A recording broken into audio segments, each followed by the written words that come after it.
After finishing our metal parts, we are going to apply some weathering in all the armor areas of the figure.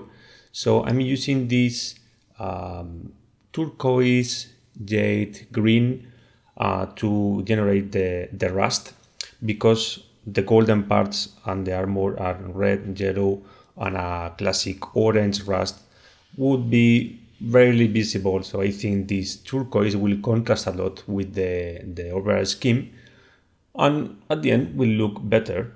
So you can apply directly the jade color, or maybe you can use the smoke for Vallejo that we have in the wet palette to vary a bit the tonality and to apply some extra fluidity because of the properties of the color, the smoke I mean, to paint in a general way a lot of the areas of the armor, or as many areas of the armor as you want, to make the armor to look worn and rusty. The idea is to cover all the parts you want, creating some stains of rust and areas just tint with this color. And then using pure turquoise, or maybe turquoise with a bit of the smoke as well, improve the color by boosting those areas with this more saturated color or more vibrant color. As you see, applying this in the areas where we have applied the jade, or maybe in some areas where we didn't apply any other color, but mostly in the same area that we applied the jade before. It is more or less the same idea than when we create orange rust, that we apply a brown orange and then an orange over it, but more concentrated. Is this the same concept?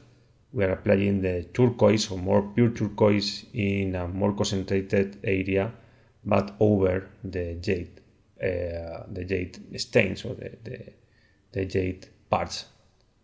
A good resource to make some parts more interesting is to apply the turquoise rust in areas of shadow, for example. Now with dark brown, as we did in other processes, we are going to add some scratches. I don't want to make it very damaged, but it's up to you the quantity of scratches that you can apply in the armor. Remember, the scratches are always more located in the edges, but you have to apply some maybe cuts or small dots in other areas, random areas. After that, with the red tones that we have used in the face, or very similar salmon tones, we have to outline the edges and only some of the scratches, those ones that you find more interesting, and with a bit more of luminosity in the salmon tone, maybe with a bit of white in this case, you can increase a bit more the light in some of the edges that are exposed to the light, more exposed to the light. Over the silver parts, we can apply a classic rust with smoke and orange, and it will add some color contrast in between the orange and the turquoise of the other rust, for example, making it more eye-catching, because orange and blue are complementary colors, and with more variety in this its chromatic scheme.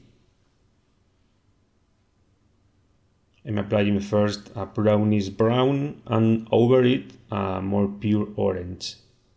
Don't apply it in all the chain, in all the metal parts. Just choose your areas like gaps or specific parts of the chain.